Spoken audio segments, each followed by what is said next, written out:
कब नहीं माँ बाप गुस्से में आके बेटे से कह देते तू पैदा ही ना होता तो अच्छा था, रे जा मरी जा, शक्ल मत दिखाना अब दोबारा। मगर नचिकेता भी एक था, वो चल पड़ा मृत्यु की तलाश में कि बाप ने तो भेंट कर दिया, मृत्यु है कहां। और कहती है कहानी कि वो पहुंच गए यम के द्वार पर। यम बाहर गए थे, फुर्सत कहां उनको, इतने लोग मरते रहते हैं, जगह जगह लटके हैं अस्पतालों में, तरह तरह की तरकीबें कर रहे हैं मरने की जीने की, भागते फिरते हैं। पुराने जमाने में तो वो भैंसे पे चलते थे, अब लेकिन हवाई जहाज में जाते होंगे, क्योंकि अब तो भैंसों पे जाओगे तो कहां पूरा कर पाओगे, एक को ढो के पहुंचोगे अब तो लाख यहां मर जाएंगे। वो पुरानी बात, भैंसे पे चलते थे, अब नहीं। अब चलते भी होंगे तो अगर तुमको काले रंग पसंद हो और भैंसी जैसा तो रेलगाड़ी समझो, और नए ढंग की रेलगाड़ी नहीं, वही पुरानी कोयले से चलने वाली। उसका इंजन लगता भी यमदूत जैसा था, एकदम छाती दहलाता हुआ आता। पहली बार तो जब रेलगाड़ी चली तो इंग्लैंड में कोई उसमें सवार होने को राजी नहीं था, कि लोगों ने अफवाह उड़ा दी कि शैतान की इजाद, इसकी शक्ल ही देख लो। और लोगों ने शक्ल देख के भाग गए, कहे बिल्कुल सच कह रहे, कोई आदमी ऐसी चीज इजाद करेगा, इसकी शक्ल तो देखो पहले। और पादरियों ने यह अफवाह उड़ा दी कि जो इसमें बैठेगा वो समझ ले कि गया, क्योंकि ये चलेगी तो फिर रुकेगी नहीं। कोई बैठने को राजी नहीं था। पहली दफा जो लोग रेल में बैठे थे कुल 20-25 आदमी, रेल थी 300 आदमियों को बिठाने वाली, और 20-25 को भी जबरदस्ती बिठा गया। कुछ तो उसमें अपराधी थे जिनको मजिस्ट्रेटों ने कहा कि जाओ रेल में बैठो, तुमको सजा नहीं होगी। उन्होंने कहा चलो मरना ही है, जेल में मरे कि इसमें मरे, यात्रा भी हो जाएगी, चलो देखें।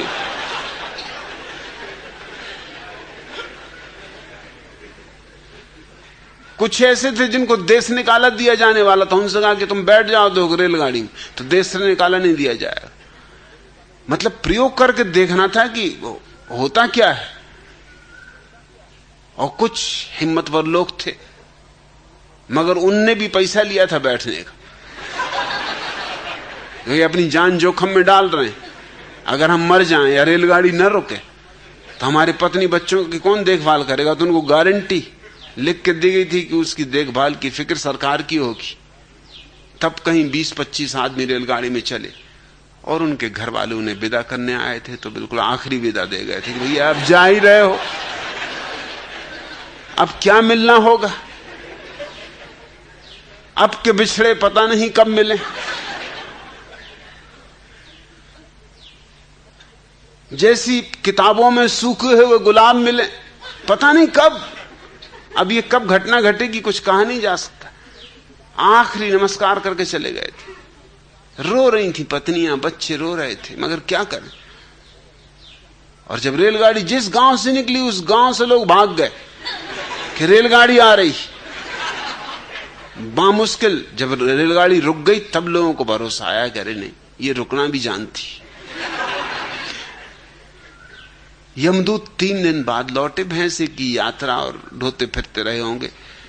यम की पत्नी ने बहुत समझाया नचिकेता को कि बेटा तू भोजन तो कर ले। उसने कहा कि मैं भोजन न करूंगा, जब तक यम से मेरा मिलना ना हो जाए मैं ऐसी भूखा बैठा रहूंगा। वो बैठे ही रहा। वो पहला सत्याग्रही था।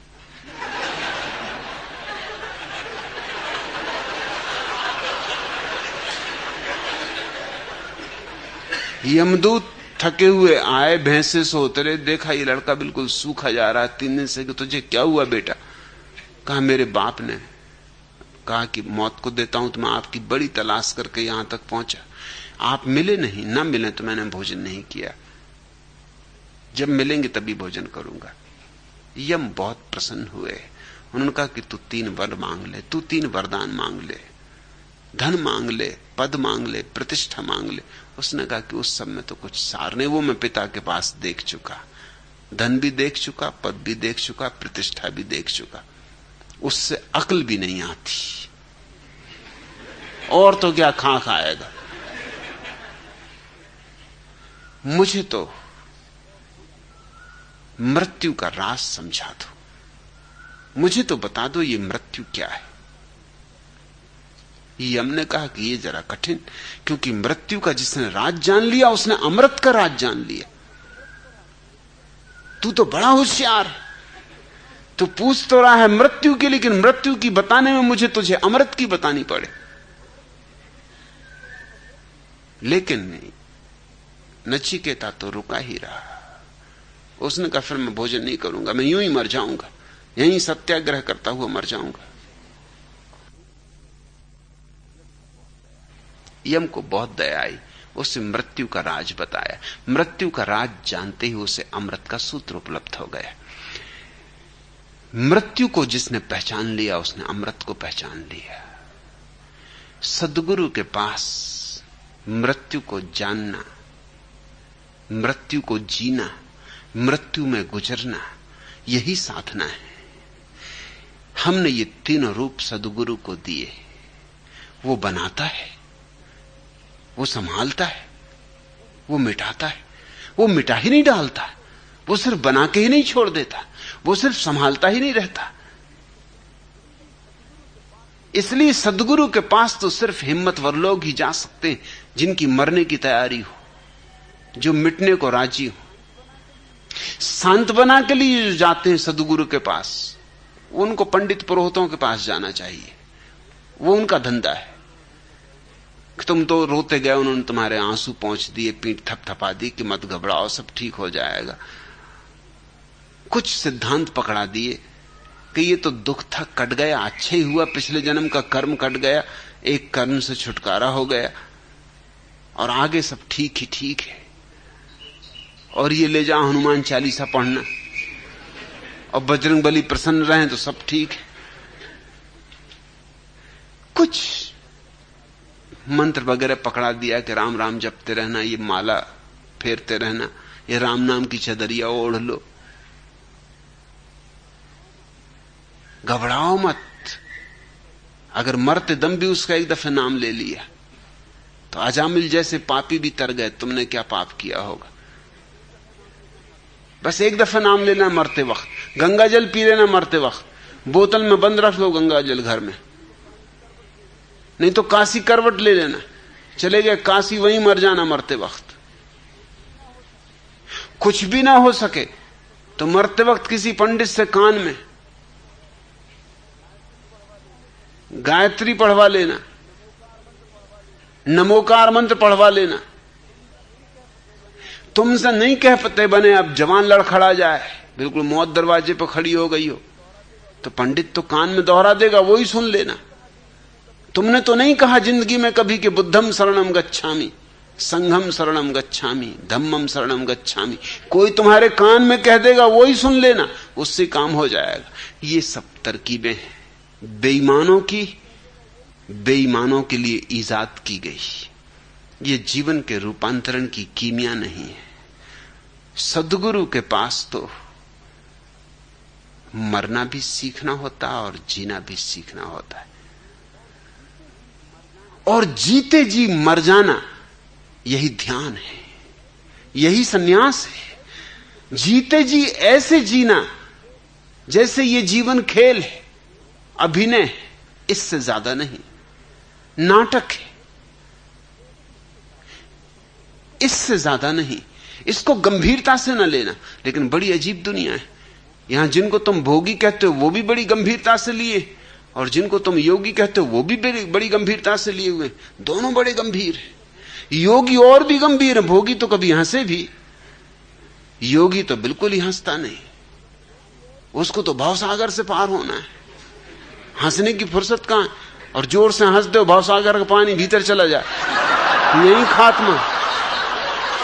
तो वो तो उनको मुंह बंद रखता है, मुस्कुराते ही नहीं।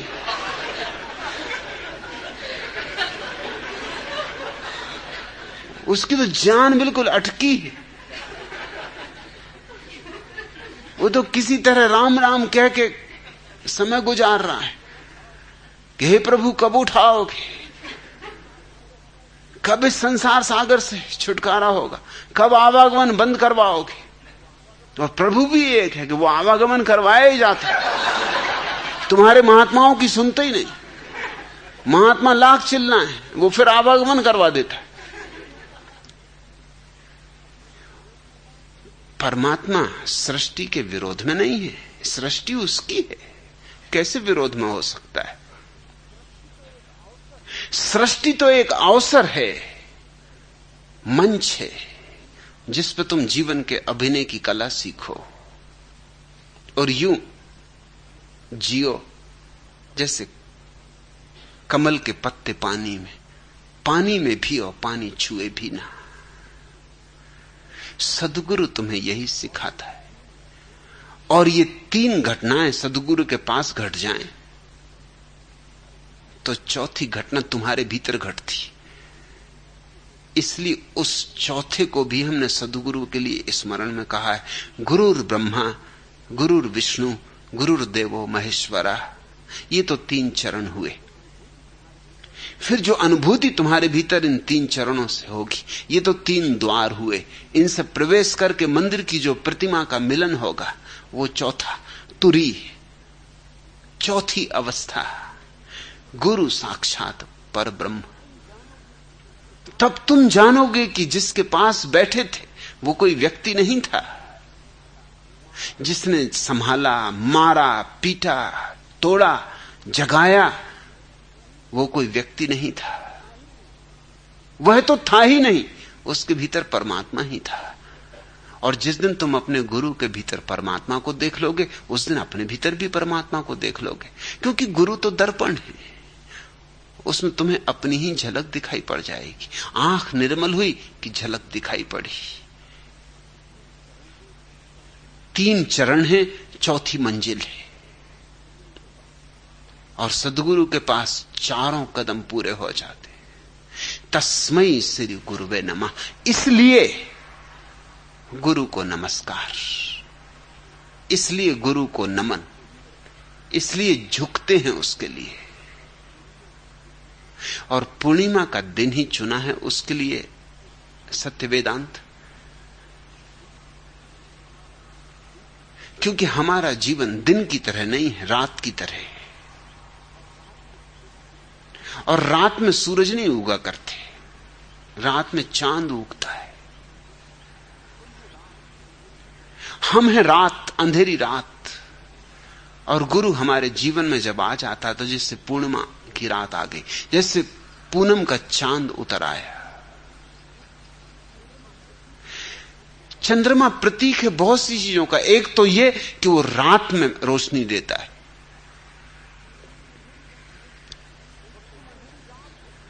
और तुम अंधेरी रात हो और तुम्हें चांद चाहिए, सूरज नहीं। सूरज का क्या करोगे? सूरज से तुम्हारा मिलन ही नहीं होगा, तुम तो अंधेरी रात हो। तुम्हें तो सूरज की कोई खबर नहीं, तुम्हें तो चांद ही मिल सकता है। और चांद की कई खूबियां हैं। पहली तो खूबी ये कि चांद की रोशनी चांद की नहीं होती, सूरज की होती। दिन भर चांद सूरज की रोशनी पीता है और रात भर सूरज की रोशनी को बिखेरता है। चांद की कोई अपनी रोशनी नहीं होती। जैसे तुम एक दिया जलाओ और दर्पण में से दिया रोशनी फेंके, दर्पण की कोई रोशनी नहीं होती, रोशनी तो दिए की है। मगर तुम्हारा दिए से भी मिलना नहीं हो सकता। और अभी दिए को देखोगे तो जल जाओगे, आंखें जल जाएंगी। अभी रोशनी को सामने से तुम सीधा देखोगे सूरज को तो आंखें फूट जाएंगी, यूं ही अंधे हो और आंखें फूट जाएंगी। अभी परमात्मा से तुम्हारा सीधा मिलन नहीं हो सकता। अभी तो परमात्मा का बहुत सौम्य रूप चाहिए जिसको तुम पचा सको। चंद्रमा सौम्य है, रोशनी तो सूरज की ही है। गुरु में जो प्रकट हो रहा है वह तो सूरज ही है, परमात्मा ही है, मगर गुरु के माध्यम से सौम्य हो जाता है। चंद्रमा की वही कला है, कीमिया है, वो उसका जादू कि सूरज की रोशनी को पीके और शीतल कर देता है। सूरज को देखोगे तो गर्म है, उत्तप्त है, और चांद को देखोगे तो तुम शीतलता से भर जाओगे। सूरज पुरुष है, चंद्रमा स्त्रैण है, मधुर है, प्रसादपूर्ण है। परमात्मा तो पुरुष है, कठोर है, सूरज जैसा है। उसको पचाना सीधा सीधा आसान नहीं। उसे पचाने के लिए सद्गुरु से गुजरना जरूरी है। सद्गुरु तुम्हें वही रोशनी दे देता है, लेकिन इस ढंग से कि तुम उसे पी लो। जैसे सागर से कोई पानी पिए तो मर जाए, हालांकि कुएं में भी जो पानी है सागर का ही, मगर बदलियों में उठ के आता है, नदियों में झर के आता है, पहाड़ों पर से गिर के आता है तो सागर का ही। पानी तो सब सागर का है, गंगा में हो कि यमुना में हो कि नर्मदा में हो कि तुम्हारे कुएं में हो, किसी पहाड़ के झरने में हो, है तो सब सागर का। लेकिन सागर का पानी पियोगे तो मर जाओगे। लेकिन झरने में कुछ बात है, कुछ राज है। उसी पानी को तुम्हारे पचाने की योग्य बना देता है। सद्गुरु की वही कला है। उसके भीतर से परमात्मा गुजर के सौम्य हो जाता है, स्त्रैण हो जाता है, मधुर हो जाता है, प्रीतिकर हो जाता है। उसके भीतर से तुम्हारे पास आता है तो तुम पचा सकते हो। और एक बार पचाने की कला आ गई तो गुरु बीच से हट जाता है। गुरु तो था ही नहीं, सिर्फ ये रूपांतरण की एक प्रक्रिया थी। जिस दिन तुमने पहचान लिया गुरु के अंतरात्मा को, उस दिन तुमने सूरज को पहचान लिया, तुमने चांद में सूरज को देख लिया। फिर रात मिट गई, फिर दिन हो गया। इसलिए गुरु पूर्णिमा को हमने चुना है प्रतीक की तरह। ये सारे प्रतीक हैं।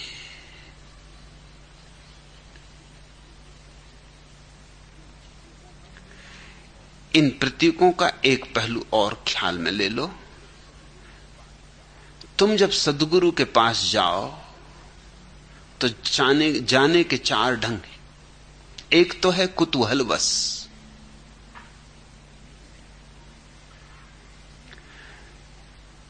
यूं ही जिज्ञासा से कि देखें क्या है, देखें क्या हो रहा है, देखें क्या कहा जा रहा है।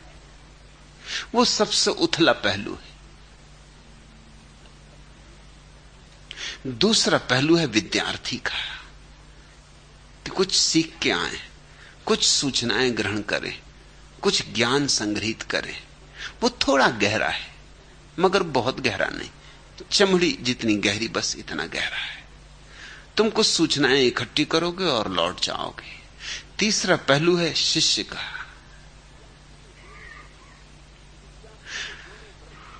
जिज्ञासु को जोड़ो ब्रह्मा से, विद्यार्थी को जोड़ो विष्णु से, शिष्य को जोड़ो महेश से।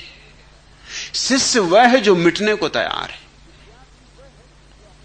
विद्यार्थी वह है जो अपने को सजाने संवारने में लगा। थोड़ा ज्ञान और, थोड़ी जानकारी और, थोड़ी पदवियां और, थोड़ी डिग्रियां और, थोड़े सर्टिफिकेट, थोड़े प्रमाण पत्र, थोड़े तगमे। शिष्य तो वह है जो अपने को संवारने में लगा है, और जो कुतूहल से भरा है उसने तभी यात्रा ही शुरू की। अभी तो ब्रह्मा का ही काम शुरू हुआ, बीज बोया गया, अभी सृजन की शुरुआत हुई। विद्यार्थी जरा आगे बढ़ा, उसमें 2 पत्ते टूटे, अंकुर फूटे। शिष्य वह है जो मिटने को तैयार है, मरने को तैयार है, जो कहता है कि गुरु के लिए सब कुछ समर्पित करने को तैयार हूं। उस तैयारी से शिष्य बनता है। सभी विद्यार्थी शिष्य नहीं होते। विद्यार्थी की उत्सुकता ज्ञान में होती, शिष्य की उत्सुकता ध्यान में होती। ज्ञान से तुम्हारा अहंकार भरता है और समरता है, ध्यान से तुम्हारा अहंकार मरता है और मिटता है। और चौथी अवस्था है भक्त की।